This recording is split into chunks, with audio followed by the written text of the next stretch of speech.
Lost and Found by Oliver Jeffers. Once there was a boy, and one day he found a penguin at his door. The boy didn't know where it had come from, but it began to follow him everywhere. The penguin looked sad, and the boy thought it must be lost. So the boy decided to help the penguin find its way home. He checked in the Lost and Found office, but no one was missing a penguin. He asked some birds if they knew where the penguin came from, but they ignored him. Some birds are like that. The boy asked his duck, but the duck floated away. He didn't know. That night, the boy couldn't sleep for disappointment. He wanted to help the penguin, but he didn't know how. The next morning, he discovered that penguins come from South Pole, but how could he get there? He ran down to the harbor and asked the big ship to take him to the South Pole, but his voice was much too small to be heard over the ship's horn. So together, he and the penguin would row to the South Pole. The boy took his rowboat out of the cupboard and they tested it for size and strength. They packed everything they would need, and together they pushed the rowboat out to sea.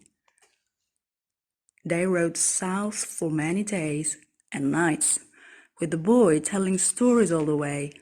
The penguin listened to everything that the boy said.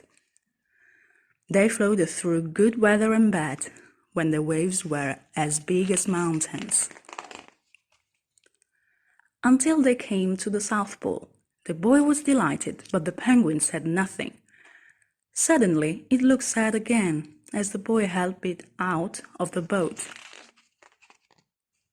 The boy said goodbye and floated away, but as he looked back, the penguin looked sadder than ever. It felt strange to be on his own, and the more he thought, the more he realized he was making a big mistake. The penguin wasn't lost, he was just lonely. Quickly, he turned the boat around and headed back to the South Pole as fast as he could. At last, he reached the pole again, but where was the penguin? The boy searched and searched, but he was nowhere to be found. Sadly, the boy set off for home.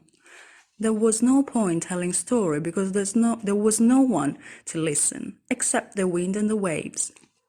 But then the boy saw something in the water ahead of him. Closer and closer he got until he could see. The penguin! I love this story, it's so cute. The end is, the boy and his friend went home together, talking of wonderful things all the way. See you next time.